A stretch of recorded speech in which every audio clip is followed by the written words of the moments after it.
The human brain is a network of approximately 100 billion neurons. Different experiences create different neural connections which bring about different emotions. And depending on which neurons get stimulated, certain connections become stronger and more efficient, while others may become weaker. This is what's called neuroplasticity. Someone who trains to be a musician will create stronger neural connections that link the two hemispheres of the brain in order to be musically creative. Virtually any sort of talent or skill can be created through training. Rudiger Gamm, who was a self-admitted hopeless student, used to fail at basic math, and went on to train his abilities and became a famous human calculator, capable of performing extremely complex mathematics. Rationality and emotional resilience work the same way. These are neural connections that can be strengthened. Whatever you are doing at any time, you are physically modifying your brain to become better at it. Since this is such a foundational mechanism of the brain, being self-aware can greatly enrich our life experience.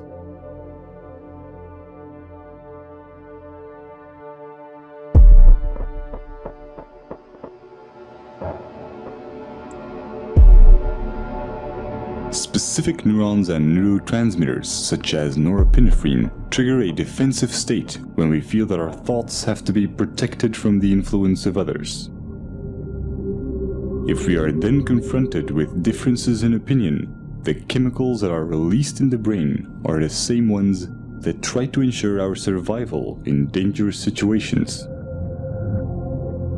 In this defensive state, the more primitive part of the brain interferes with rational thinking, and the limbic system can knock out most of our working memory, physically causing narrow-mindedness.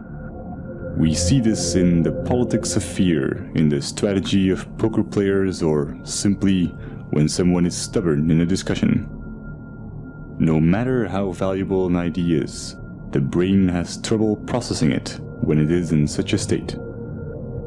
On a neural level, it reacts as if we're being threatened, even if this threat comes from harmless opinions or facts that we may otherwise find helpful and could rationally agree with.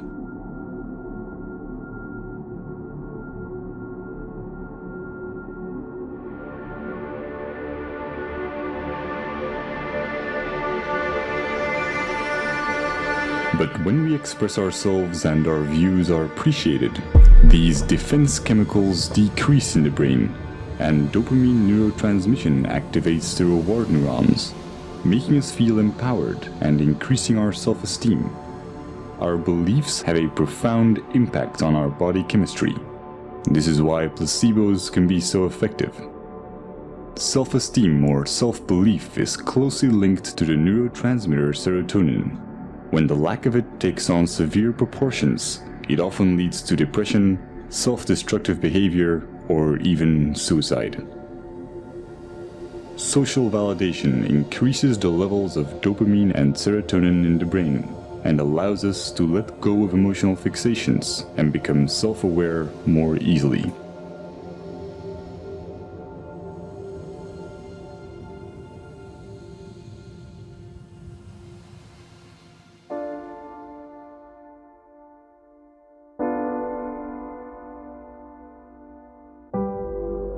Social psychology often looks at the basic human need to fit in and calls this the normative social influence. When we grow up, our moral and ethical compass is almost entirely forged by our environment, so our actions are often a result of the validation we get from society. But new developments in neuroscience are giving us a better understanding of culture and identity. Recent neurological research has confirmed the existence of empathetic mirror neurons. When we experience an emotion or perform an action, specific neurons fire, but when we observe someone else performing this action, or when we imagine it, many of the same neurons will fire again, as if we were performing the action ourselves. These empathy neurons connect us to other people, allowing us to feel what others feel. And since these neurons respond to our imagination, We can experience emotional feedback from them as if it came from someone else. This system is what allows us to self-reflect. The mirror neuron does not know the difference between it and others, and is the reason why we are so dependent of social validation and why we want to fit in. We are in a constant duality between how we see ourselves and how others see us. This can result in confusion in terms of identity and self-esteem, and brain scans show that we experience these negative emotions even before we are aware of them. But when we are self-aware, we can alter misplaced emotions because we control the thoughts that cause them. This is a neurochemical consequence of how memories become labeled when retrieved and how they are restored through protein synthesis. Self-observing profoundly changes the way our brain works. It activates the self-regulating neocortical regions, which give us an incredible amount of control over our feelings. Every time we do this, our rationality and emotional resilience are strengthened. When we are not being self-aware, most of our thoughts and actions are impulsive. And the idea that we are randomly reacting and not making conscious choices is instinctively frustrating. The brain resolves this by creating explanations for our behavior and physically rewriting it into our memories through memory reconsolidation, making us believe that we were in control of our actions. This is also called backward rationalization, and it can leave most of our negative emotions unresolved and ready to be triggered at any time. They become a constant fuel to our confusion, as our brain will keep trying to justify why we behaved irrationally.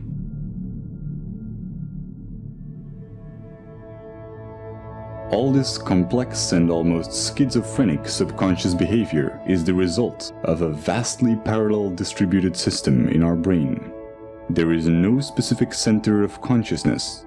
The appearance of a unity is in fact each of these separate circuits being enabled and being expressed at one particular moment in time.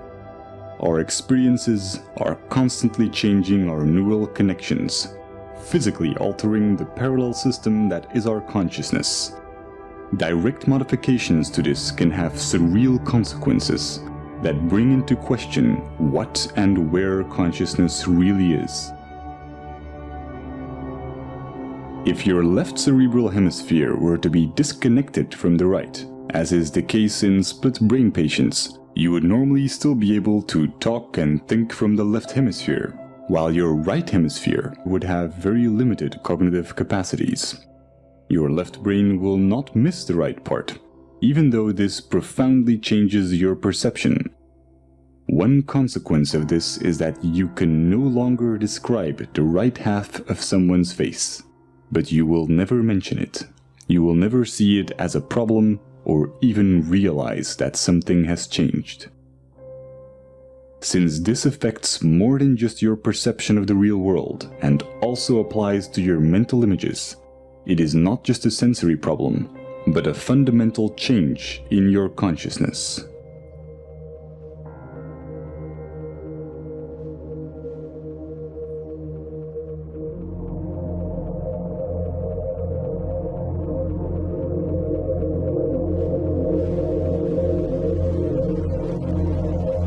Each neuron has a voltage, which can change when ions flow in or out of the cell.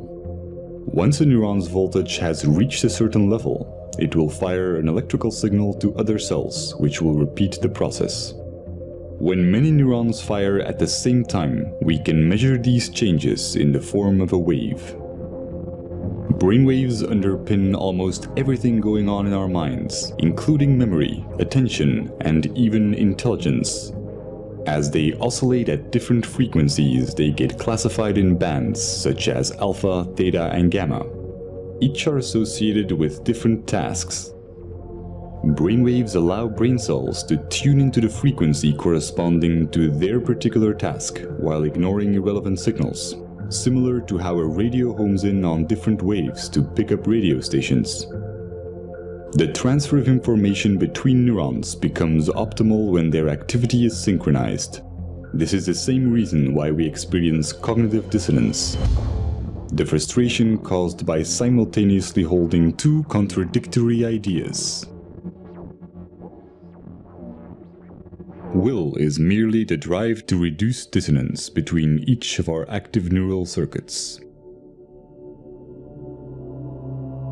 Evolution can be seen as the same process where nature tries to adapt or resonate with its environment. By doing so, it evolved to a point where it became self-aware and began to ponder its own existence. When a person faces the paradox of wanting purpose while thinking that human existence is meaningless, cognitive dissonance occurs. Throughout history, this has led many to reach for spiritual and religious guidance, challenging science as it failed to give answers to existential questions, such as why or what am I?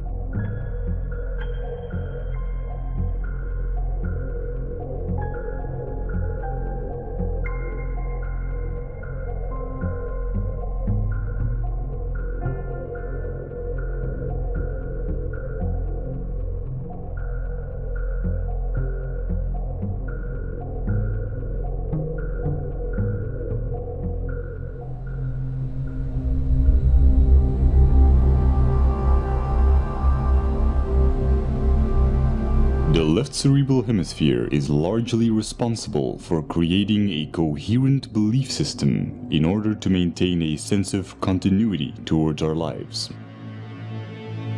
New experiences get folded into the pre-existing belief system. When they don't fit, they are simply denied. Counterbalancing this is the right cerebral hemisphere, which has the opposite tendency. Whereas the left hemisphere tries to preserve the model, the right hemisphere is constantly challenging the status quo. When the discrepant anomalies become too large, the right hemisphere forces a revision in our worldview. However, when our beliefs are too strong, the right hemisphere may not succeed in overriding our denial.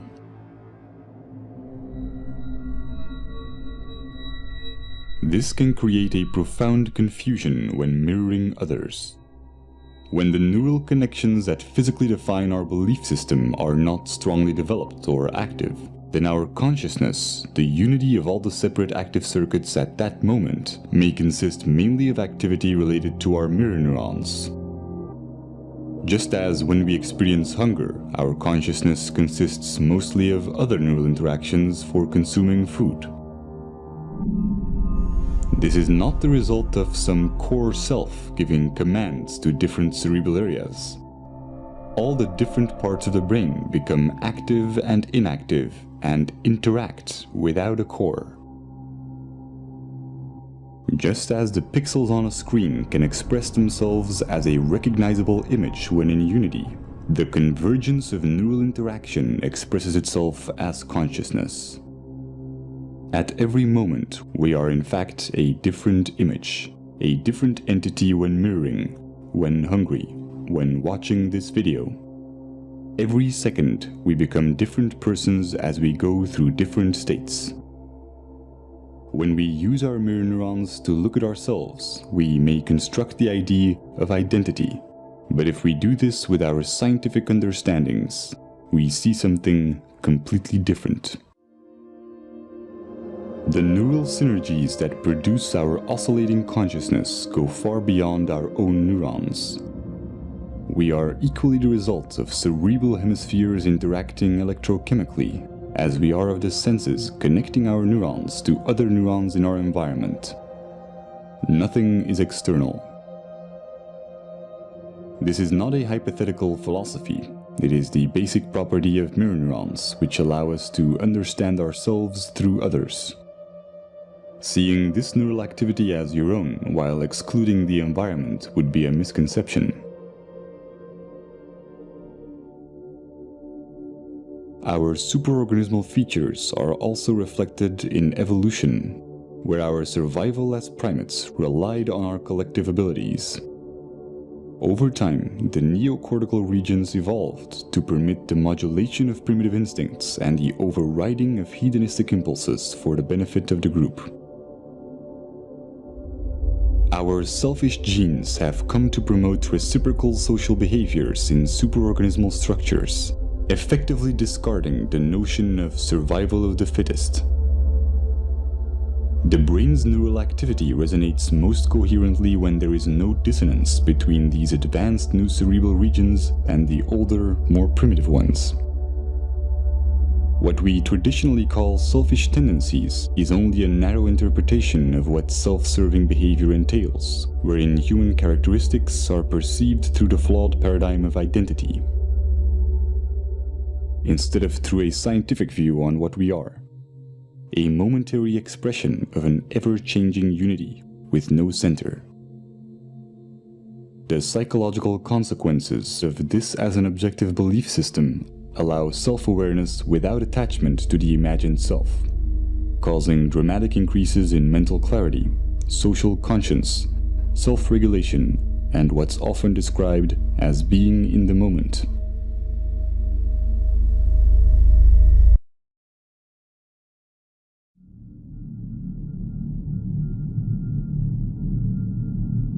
The common cultural belief has mostly been that we need a narrative, a diachronic view on our life to establish moral values. But with our current understandings of the empathic and social nature of the brain, we now know that a purely scientific view with no attachment to our identity or story yields a far more accurate, meaningful, and ethical paradigm than our anecdotal values. This is logical since our traditional tendency to define ourselves as imaginary individualistic constants neurally wires and designs the brain towards dysfunctional cognitive processes, such as compulsive labeling and the psychological need to impose expectations.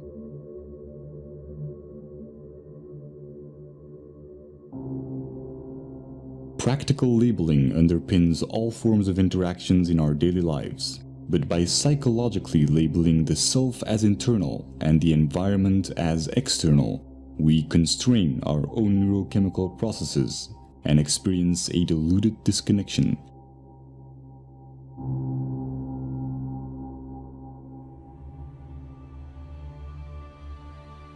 Growth and its evolutionary side effects, such as happiness and fulfillment, are stimulated when we are not being labeled in our interactions.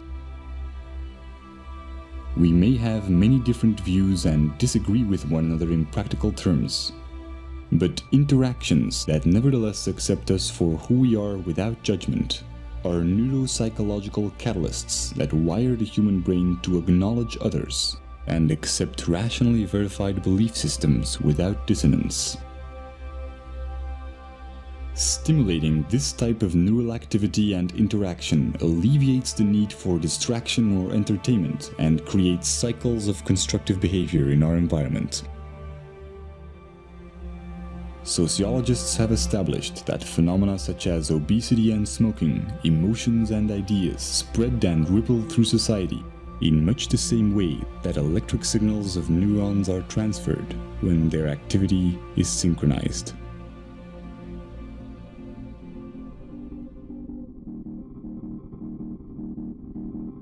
We are a global network of neurochemical reactions, and the self-amplifying cycle of acceptance and acknowledgement, sustained by the daily choices in our interactions, is the chain reaction that will ultimately define our collective ability to overcome imagined differences and look at life in the grand scheme of things.